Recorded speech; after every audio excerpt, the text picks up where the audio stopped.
Hello friends, आप सभी का फिर से स्वागत करते हैं हमारे चैनल पर। तो आप सभी देख रहे हैं मेरी ज़िंदगी हो तुम भाग 35। इससे पहले इस कहानी के 34 भाग अपलोड हो चुके हैं चैनल पर। प्लीज़ आप सभी लोग वो भाग ज़रूर पढ़ लीजिएगा। तो आप सब ने अब तक पढ़ा था, मिष्टी को किसी ने किडनैप कर लिया है और वो उसे लेकर वहाँ से चला आता है जब वो होटल के बाहर खड़ी थी। जब उसे धीरे धीरे होश आया तो वो काफ़ी ज़्यादा घबरा जाती है और ज़ोर ज़ोर से चिल्लाने लगती है। लेकिन तभी कोई इंसान धीरे धीरे अंदर की तरफ आता है।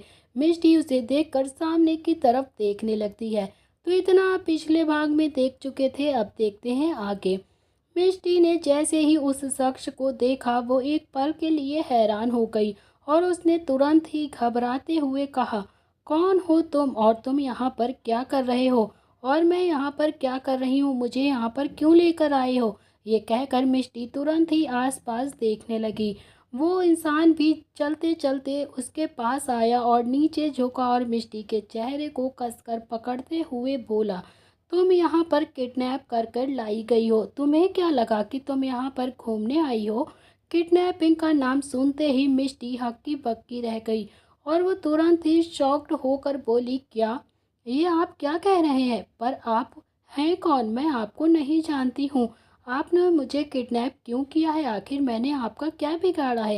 ये कहते हुए मिष्टी की आंखों में इस वक्त डर आ गया था।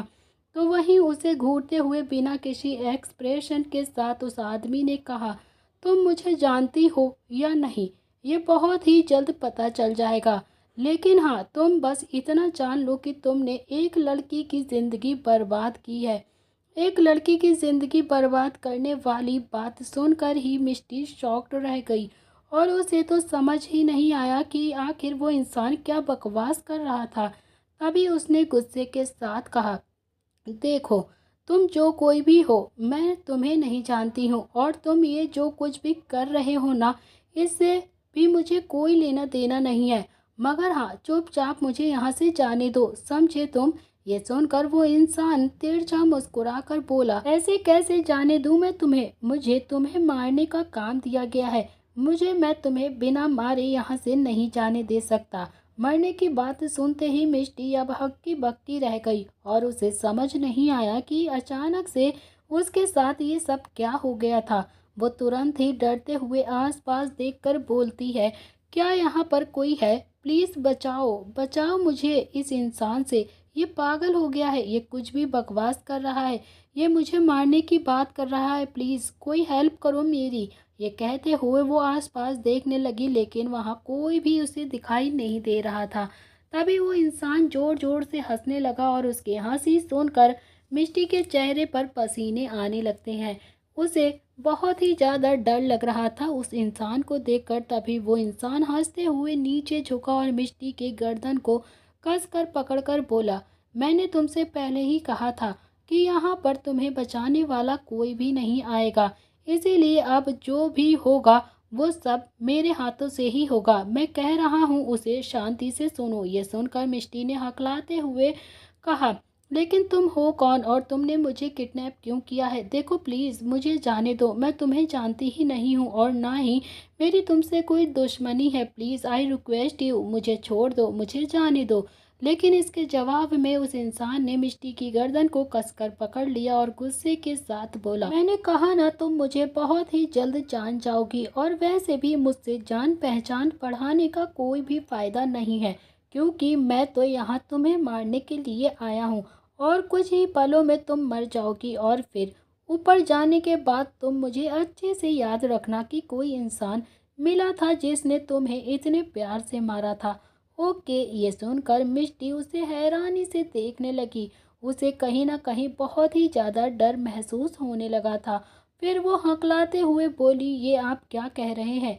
देखिए, मैं आपके आगे हाथ जोड़ती हूँ, मेरे दो छोटे छोटे बच्चे हैं, मैं उन्हें नहीं खो सकती। अगर मुझे कुछ भी हुआ तो वो मेरे बिना मर जाएंगे।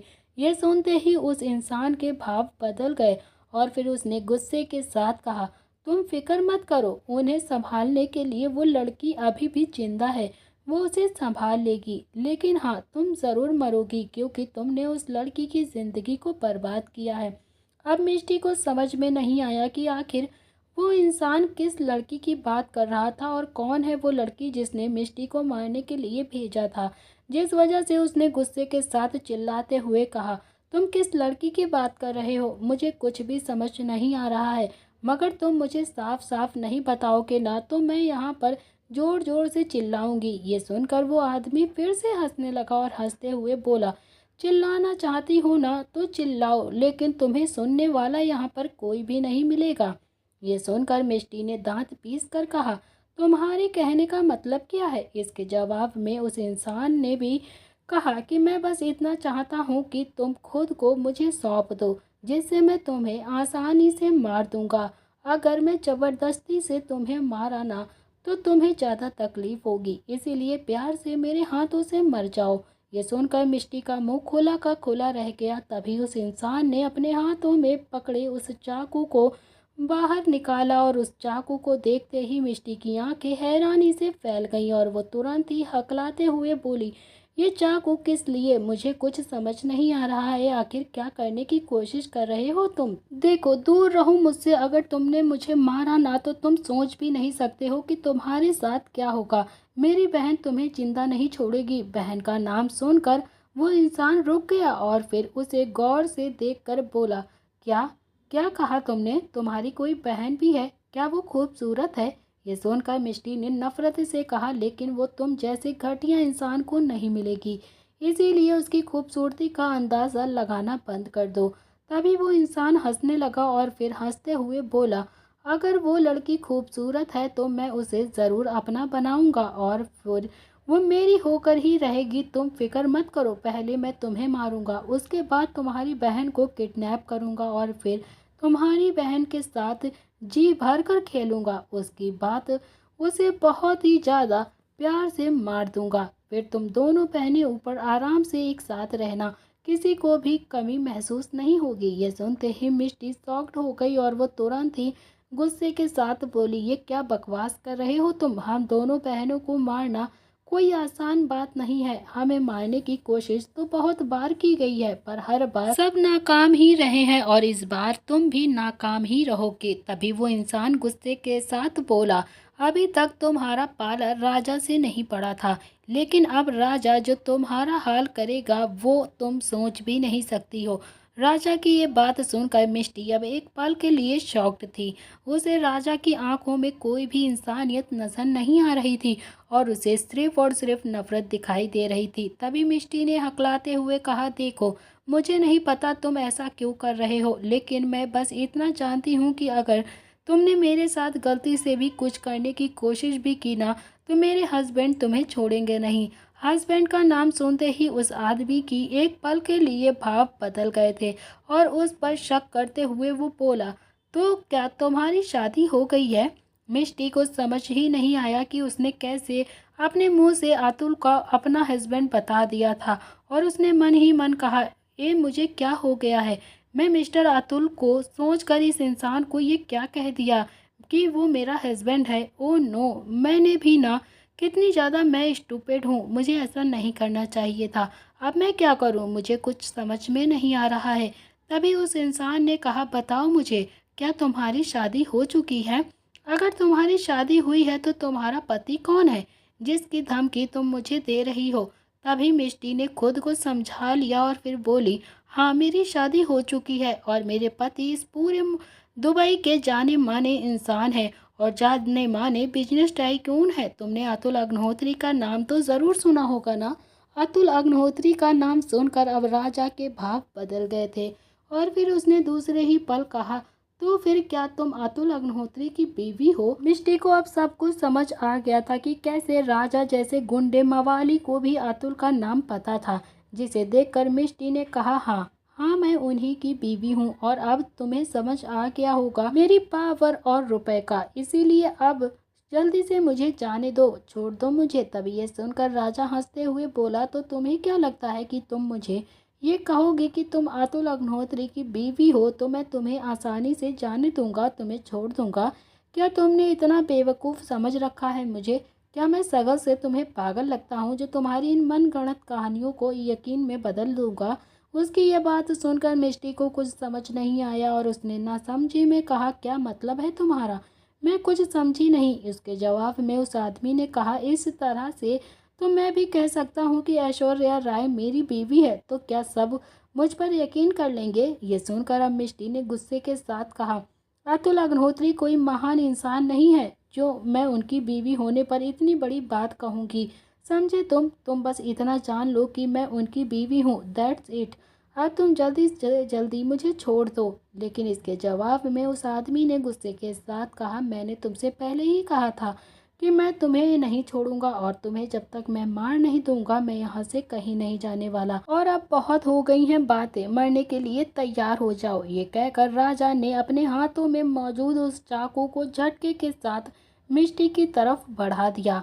मिष्टी की जोरदार चीख उस पूरे कैटेज में गूंज उठी और फिर राजा भी पूरी तरह से उसके सीने में वो चाकू घुसा पाता उससे पहले ही वहां का दरवाज़ा अचानक से खुल गया और एक गोली चलने की आवाज़ आई। गोली चलने की आवाज़ सुनते ही राजा एक पल के लिए रुक गया, तो वहीं मिष्टी जिसने डर से अपनी आंखें बंद कर ली थी उसने तुरंत ही गेट की तरफ देखा। गेट के पास खड़े अतुल को देखते ही राजा ने गुस्से के साथ कहा, कौन हो तुम? तभी अतुल ने टेढ़ा मुस्कुरा कर बोला, मेरा नाम जानते हो लेकिन मुझे नहीं पहचानते हो? This is not fair. ये सुनते ही राजा हैरान हो गया और वो अपनी जगह से उठते हुए बोला, अतुल अग्निहोत्री, तो फिर क्या ये तुम ही हो? इसके जवाब में अतुल गहरी मुस्कुराहट के साथ बोला, तो तुम्हें फाइनली पता चल ही गया कि मैं कौन हूँ। वेल, तुमने जो गलती की है उसकी सज़ा मेरी नज़रों में सिर्फ और सिर्फ मौत है। तो तुम डिसाइड करो कि तुम किस तरह से मरना पसंद करोगे, मेरी गन के हाथों से या फिर मेरे चाकू के हाथों से। यह सुनते ही अब राजा ने गुस्से के साथ कहा, तुम्हें क्या लगता है कि तुम मुझे मार पाओगे? ऐसा कुछ भी नहीं होगा, बल्कि जिसे मारने के लिए मुझे कहा गया है मैं उसे मार कर ही रहूँगा। मुझे कोई भी नहीं रोक सकता, तुम भी नहीं। ये सुनकर अब अतुल गुस्से के साथ आगे बढ़ा और उसने राजा को कंधे से पकड़कर कहा, तुम्हें पता नहीं है कि तुम इस वक्त किसके सामने खड़े हो? राजा ने अतुल को इस तरह से अपने पास देखा तो वो थोड़ा सा हकलाते हुए बोला, देखो तुम्हें जो समझना है तुम समझ लो, लेकिन मुझे जिस काम के लिए पैसे दिए गए हैं मुझे वो काम करने दो। मुझे तुम्हारे बैकग्राउंड के बारे में अच्छे से पता है। मैं इस वक्त तुमसे कोई भी बहस नहीं करना चाहता हूँ, इसीलिए प्लीज़ मुझे अपना काम करने दो और चले जाओ यहाँ से। ये कहकर वो वापस से मिष्टी की तरफ बढ़ा, लेकिन इधर मिष्टी जो अभी भी सदमे में अतुल को ही देखे जा रही थी वो तुरंत ही हकलाते हुए बोली, अतुल ये मुझे मार डालेगा, इसने मेरे ऊपर हमला किया था, मुझे बहुत ही ज़्यादा डर लग रहा है मिस्टर अतुल। मिष्टी ने जैसे ही ये कहा दूसरे ही पल अतुल जोरदार पंच एक राजा के मुंह पर मार देता है। राजा उस पंच से संभल नहीं पाया और वो लड़खड़ा कर सीधा जमीन पर जा गिरा। अतुल मिष्टी की तरफ आया और नीचे झुककर उसने उसके हाथों और पैरों को खोलने लगा जो उसके हाथ पैर रस्सी से बंधे हुए थे। मिष्टी एकटक अतुल को ही देख रही थी। उसे इस वक्त अतुल को अपने करीब देखकर बहुत ही ज़्यादा अच्छा लग रहा था। उसे कहीं ना कहीं इस बात का यकीन था कि अतुल उसे बचाने ज़रूर आएगा, फिर वो चाहे भले ही क्यों ना हो उसने अतुल को अपने पास बुलाया हो या फिर ना बुलाया हो, लेकिन इस वक्त उसे बहुत ही ज़्यादा सुकून मिल रहा था। वो एक टक बस अतुल को ही देखती रही। इधर अतुल ने उसके हाथ पैर में बंधी उस रस्सी को खोल दिया। रस्सी के खुलते ही उसने मिष्टी को अपने सीने से लगा लिया। जैसे ही मिष्टी अतुल के सीने से लगी वो एक पल के लिए शांत हो गई और फिर अतुल उसे कसकर अपनी बाहों में भरकर बोला, आई एम सॉरी, मैंने लेट कर दिया, मुझे थोड़ा सा लेट हो गया तुम्हारे पास आने में। उस इंसान ने तुम्हें कहीं टच तो नहीं किया ना?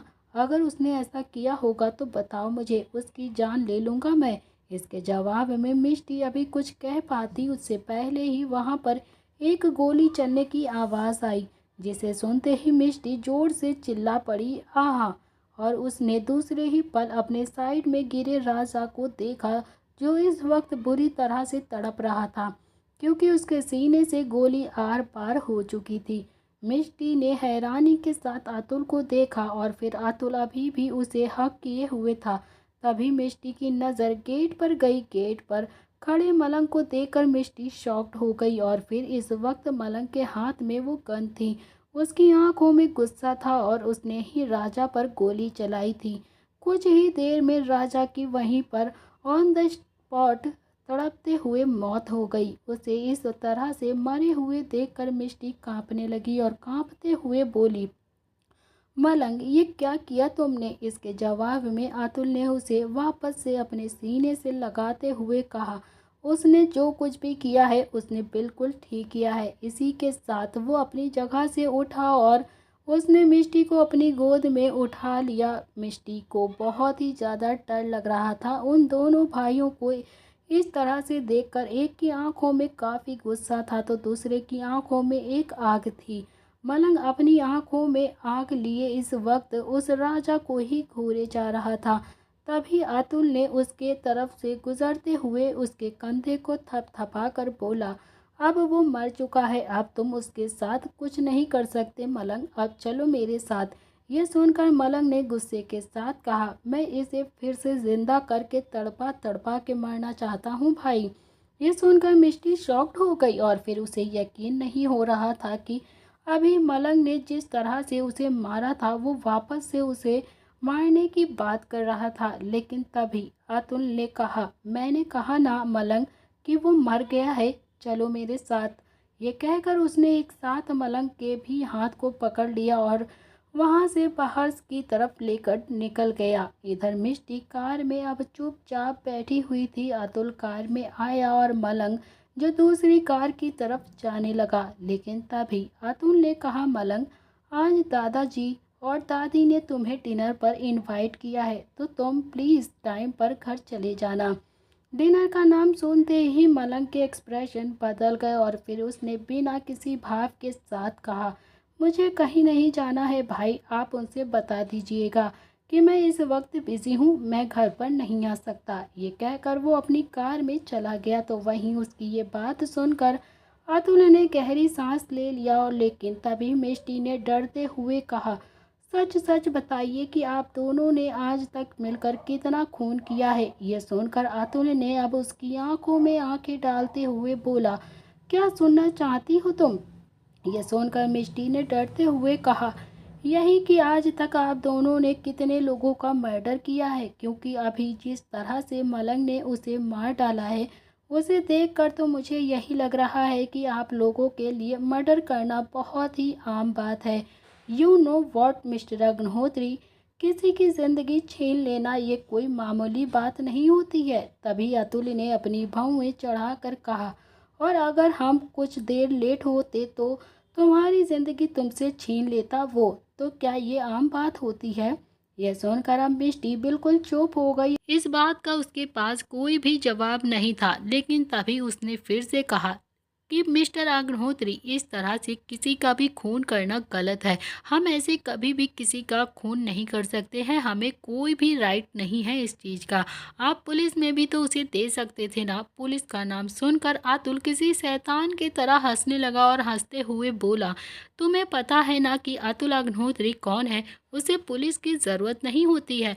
अतुल अग्निहोत्री को खुद पुलिस ही प्रोटेक्शन देती है। तो क्या तुम्हें लगता है कि अतुल अग्निहोत्री अपने दुश्मन के लिए पुलिस के पास जाएगा? मुझे यहाँ की पुलिस के बारे में अच्छे से पता है, मुझे उन पर बिल्कुल भी यकीन नहीं है। इसीलिए मैं अपने काम को खुद करता हूँ और अपने गुनहगारों को खुद ही सजा भी देता हूँ। ये सुनकर अब मिष्टी बिल्कुल चुप हो गई थी। उसे इस वक्त अतुल से बहस करने में कोई भी दिलचस्पी नहीं थी। फिर वो चुपचाप बैठी रही और चुपचाप विंडो की तरफ बाहर की तरफ देखने लगी। अब तक रात हो चुकी थी और मिष्टी को काफ़ी ज़्यादा टेंशन हो रही थी उसके दोनों बच्चों की। इधर दूसरी तरफ अग्निहोत्री पैलेस में माँ ही सोफे पर बैठी थी और वो बार बार गेट की तरफ ही देख रही थी। वो खुद से बोली, पता नहीं मलंग अचानक से कहाँ चला गया। कुछ देर पहले मेरे साथ था, पर अब जब मैं डिनर बनाकर वापस से लौटी हूँ तो पता नहीं वो कहाँ गायब हो गया। इसके पहले वो मेरे हाथ का डिनर करने के लिए कितना ज़्यादा बेताब रहता था, पर अब देखो खुद ही गायब हो गया। ऐसे एक बार आने दो इसे, मैं इसे अच्छे से बताऊंगी। वैसे मुझे बिना बताए ये कहाँ पर जा सकता है। ये कहते हुए वो मुंह बनाकर बैठी हुई सोच ही रही थी, तभी उसके दिमाग में फिर से सना का ख्याल चलने लगा। उसने खुद से कहा, सना यहाँ पर आई थी। अगर मैंने उसके बारे में मिष्टी दी को बता दिया ना, तो वो बहुत ही ज़्यादा गुस्सा हो जाएंगी। ऑलरेडी वो गलत फहमी में ही जी रही हैं। उन्हें लगता है कि अतुल अग्निहोत्री ने उन्हें धोखा दिया है, मगर सच तो यह है कि ये सारा करा धरा तो उस सना का है। इसीलिए अब मैं जल्द से जल्द मिष्टी दी और अतुल के बीच सब कुछ ठीक करना चाहती हूँ, और मुझे पता है कि इसमें मलंग मेरा साथ ज़रूर देगा। वो अभी ये कह ही रही थी कि तभी उसे कार रुकने की आवाज़ सुनाई देती है। उस आवाज़ को सुनते ही उसकी आंखों में एकदम से चमक आ गई और फिर उसने खुद से कहा, शायद मलंग ही होगा। ये कहते हुए वो तुरंत ही गेट की तरफ जाने लगी। तो वहीं अतुल और मिष्टी इस वक्त अंदर की तरफ आ रहे थे। अतुल और मिष्टी को देखकर माही एक सेकंड के लिए खामोश रही, लेकिन तभी जब मिष्टी ने माही को वहां पर देखा तो वह एकदम से खुश हो गई और बहुत ही ज़्यादा एक्साइटेड हो गई, और वो तुरंत ही दौड़ते हुए माही के पास आई और उसने जल्दी से माही को कसकर हक कर लिया और फिर बोली, तुमने तो मुझे सरप्राइज कर दिया माही, तुम यहाँ पर कब आई? इसके जवाब में माही ने भी मुस्कुराते हुए कहा, हाँ, मैंने सोचा कि मैं आज आपको सरप्राइज कर दूं, इसीलिए मैं यहाँ पर चली आई। लेकिन मैं कब से आपका इंतज़ार कर रही थी दी, आप इतनी देर से कहाँ पर रह गई थी? और आपको पता है दी, अभी तक बच्चे भी अपने ट्यूशन से वापस नहीं आए हैं। मुझे उनकी भी बहुत ज़्यादा फिक्र हो रही है, पता नहीं कहाँ रह गए हैं, अभी तक नहीं आए हैं। इसके जवाब में अतुल ने कहा, वो कुछ ही देर में आ जाएंगे। हर रोज़ जाते हैं और वो हर रोज़ इतना ही लेट में आते हैं, तो तुम्हें उसकी फ़िक्र करने की ज़रूरत नहीं है। तभी अतुल की ये बात सुनते ही माही का मुंह बन गया और वो तुरंत ही अतुल को घूर कर देखते हुए बोली, एक्सक्यूज़ मी, वो मेरे भांजे और भांजी हैं, तो मुझे उनकी फ़िक्र होगी ही, और आप मुझे उनकी फ़िक्र करने से नहीं रोक सकते। ये सुनकर अतुल अपनी भौहें चढ़ाकर बोला, और वो मेरे भी तो बेटा और बेटी हैं, तो जो मर्जी चाहें वो कर सकते हैं। मैं उन्हें बोल चुका हूँ अपने बेटा और बेटी के लिए। ये सुनकर माही ने भी फिर से चिढ़कर कहा, आप उनके डैड हैं तो इसमें क्या मतलब है कि आप किसी को भी उनकी फ़िक्र करने से रोकेंगे? देखिए, आप सिर्फ उनकी फ़िक्र कर सकते हैं, लेकिन मैं जो मर्जी चाहे वो कर सकती हूँ। आफ्टर ऑल मैंने अपने प्रिंस को एक माँ की तरह ही प्यार दिया है, ना कि कोई मासी की तरह, समझे आप? ये सुनकर अतुल अब उसे घूरने लगा और घूरते हुए देखने लगा। वहीं मिष्टी ने जब माही और अतुल की ऐसी बहस देखी तो वो गहरी सांस लेकर बोली, ओके ओके, प्लीज़ पहले तो आप दोनों शांत हो जाइए। और जहाँ बात रही माही के फ़िक्र करने की, तो मिस्टर अतुल, माही मेरी बहन है और मेरे दोनों बच्चों की मासी भी है। उसे मुझसे ज़्यादा मेरे बच्चों की फिक्र है, तो आप उसे नहीं रोक सकते हैं। ये सुनकर अतुल ने उसे घूरते हुए देखा कर कहा, बहन के आने के बाद तुम कुछ ज़्यादा ही बोलने लगी हो। ये सुनकर मिष्टी ने भी थोड़ा सा चिढ़कर कहा, जब मेरी बहन यहाँ पर नहीं थी ना, तब भी मैं इसी तरह से बोल रही थी। शायद आपके कान के पर्दे ठीक नहीं थे, जाकर इन्हें ठीक करवा लीजिए। ये कहकर उसने माही के हाथ को पकड़ा और उसे मुस्कुराते हुए अंदर की तरफ ले जाते हुए बोली, माही चलो, मैं तुम्हें अपने हाथों से अच्छा सा डिनर बनाकर खिलाती हूँ, और स्पेशल डिनर बनाऊंगी तुम्हारे लिए, क्योंकि मेरे बच्चे भी आने वाले हैं और उन्हें भी आज मैं स्पेशल डिनर करवाऊंगी। ये कहते हुए अतुल को अब सुनाते हुए बोली, लेकिन सिर्फ एक ही इंसान के लिए मैं स्पेशल डिनर नहीं बनाऊंगी। ये सुनते ही अतुल के हाथों की मुट्ठियां बंद हो गईं और फिर मिष्टी को जाते हुए घूर कर देखने लगा। उसी वक्त मिष्टी माही को लेकर वहां से चली गई, लेकिन अतुल अभी भी वहीं पर खड़ा था। लेकिन तभी उसके पास किसी ने आकर उसके कंधे को थपथपा कर कहा, भाई आप फिक्र मत कीजिए, सबके साथ ऐसा होता है। अभी तो आपकी शादी नहीं हुई है ना, अभी आपको बीवी का टॉर्चर सहना पड़ रहा है, और फिर शायद जब आपकी शादी हो जाएगी तो इसे ज़्यादा आपको टॉर्चर सहना पड़ सकता है। ये कहकर मलंग सीधा अंदर की तरफ बढ़ गया। तो वहीं मलंग की ऐसी बातें सुनकर अतुल उसे गुस्से से घूरते हुए बोला, तुम क्या मुझे सीख दे रहे हो? वैसे तुम्हारी होने वाली बीबी भी यहीं पर मौजूद है। मैं भी देखता हूँ कि तुम उसके सामने कैसे रहते हो। मलंग ये सुनकर अपनी जगह रुक गया और वो बिना मुड़े मुस्कुरा कर बोला, मुझे अपनी होने वाली बीवी को कंट्रोल करना अच्छे से आता है। आप उसकी फिक्र मत कीजिए। लेकिन अभी मलंग ने ये कहा ही था कि तभी उसके गुस्से भरी आवाज़ सुनाई देती है, मलंग के बच्चे तुम कहाँ चले गए थे? तुम्हें पता भी है कि मैं कितनी देर से तुम्हारा डिनर पे इंतज़ार कर रही थी, तुम्हारे लिए डिनर बना के। तुम्हारे अंदर सेंस ऑफ ह्यूमर नाम की चीज़ है भी या नहीं? पहले तो तुमने मुझे जिद से तुम्हारे लिए डिनर बनवाया और अब मैंने तुम्हारे लिए जब डिनर बना दिया था तो तुम खुद ही गायब हो गई। यू नो व्हाट, अगर तुम्हारा ऐसा ही चलता रहा तो मुझे फ्यूचर के लिए कुछ सोचना पड़ सकता है। तुम ऐसे कैसे कर सकते हो मेरे साथ? पूरा खाना ठंडा हो गया, अब मुझे वापस से मिष्टी दी के साथ मिलकर खाना बनाना पड़ेगा।